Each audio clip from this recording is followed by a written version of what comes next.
Hello everyone, this is Alfia Tangsal, lecturer in physics, faculty of Arihant College of Arts, Commerce and Science.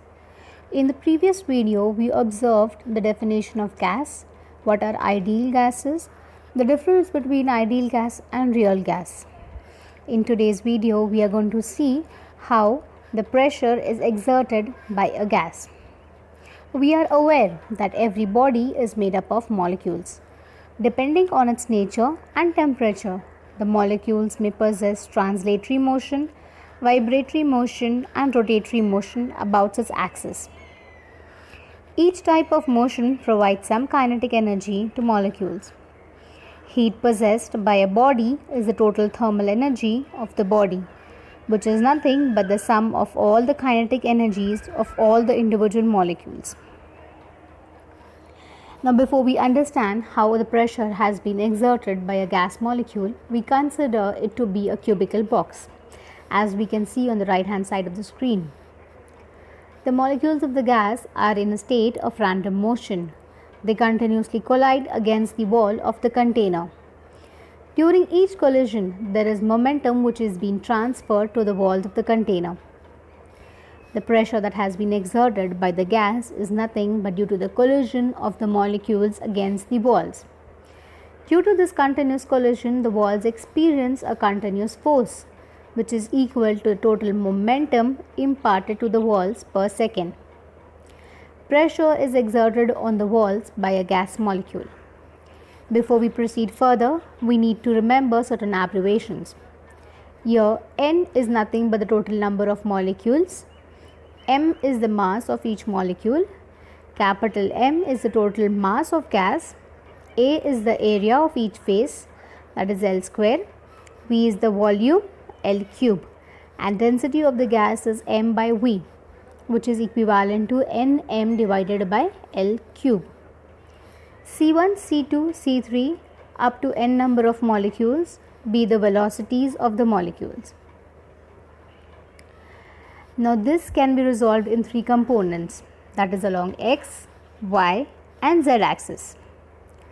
We are going to consider u1, v1 and w1, the components of velocity c1 along x, y and z axis. u2, v2 and w2 be the components of velocity c2 along x, y and z axis. The force which has been experienced per unit area of the walls of the container determine the pressure that has been exerted by the gas. We consider the cubic container which is having n number of molecules of perfect gas moving with velocities c1, c2, c3 up to cn. A molecule which is moving with velocity c1 will have velocities u1, v1 and w1, that is along x, y and z axis. Similarly, u2, v2, w2 are the velocity components of the second molecule and so on. Only the x component of the velocity of the molecule is relevant.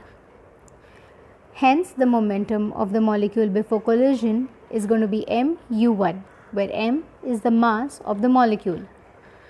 Since the collision elastic, it is going to rebound with velocity u1 but in the opposite direction. Now, since the direction has been changed, the momentum after collision is going to have a negative sign mu1. So, the initial momentum of the molecule is mu1. After collision, the momentum will become minus mu1. Change in the momentum of the molecule is final momentum minus initial momentum, that is equivalent to minus 2 mu1. Negative sign here indicates that it has lost momentum during the collision. Now, since we are considering it to be conserved, the change in the momentum is plus 2 mu1. It moves back and forth with same speed without striking any other molecule on the way. The distance travelled by this molecule between two successive collisions is 2L.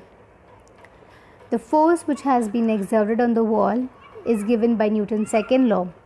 F1 is equals to change in momentum upon time, that is minus 2 mu1 divided by 2L upon u1. u1 in the denominator gets added up and it becomes 2mu1 square divided by 2l. 2 will get cancelled, so we'll end up with minus mu1 square divided by l. This is nothing but the force that has been exerted on the molecule. Now the force exerted by all the n molecules is mu1 square divided by l plus mu2 square divided by l plus up to n number of molecules, that is mun square divided by l. The pressure that has been exerted by the molecules is equals to F by A, that is force per unit area. That is 1 by L square into mu1 square divided by L plus mu2 square divided by L up to mun square divided by L. Now since m is common, we take it outside, we get m by L cube, and L in the denominator gets multiplied, we get it as L cube into u1 square plus u2 square up to un square. Now similarly, the pressure exerted by the molecules along y, z axis are Py equals to m by L cube v1 square plus v2 square up to vn square. Similarly, Pz will have m by L cube into w1 square plus w2 square up to wn square. Now the gas which exerts the same pressure on the walls, it is going to have along the x-axis, y-axis and z-axis is going to be equal to each other. So we write it as P is equals to P of x plus P of y plus P of z divided by 3. We substitute the values, we get 1 by 3 into m upon L cube multiplied by u1 square plus u2 square up to un square, v1 square plus v2 square up to vn square, w1 square, w2 square up to wn square.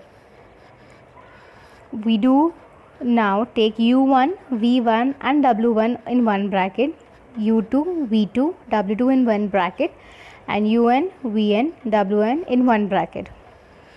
So we can say that u1, v1 and w1 can be c1 square. Similarly, u2, v2, w2 can be c2 square and up to cn square.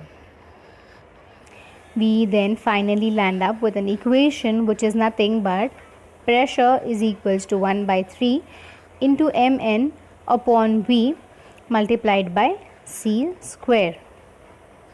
This is nothing but the pressure that has been exerted by the gas molecules. Talking about root mean square, C is the term which has been called as RMS, that is the root mean square velocity, which is defined as the square root of the mean value of the square of velocities of individual molecules. That is, C is equals to under root of C1 square plus C2 square up to Cn square divided by n number of molecules. There are certain facts and figures which we aren't aware about. We are just going to go through it. Pressure is associated with collision of molecular collision that is perfectly elastic. That is, the molecules, they do not lose any kinetic energy when they collide with one another. Gases are made up of particles with no defined volume but a defined mass. That means their volume is a minuscule compared to the distance between themselves and the other molecules. Gas particles, they do not undergo intermolecular attraction or repulsion. This assumption leads to the particle possessing no potential energy and their total energy is simply equal to the kinetic energy. Gas particles, they are in continuous random motion. Collision between gas particles are completely elastic.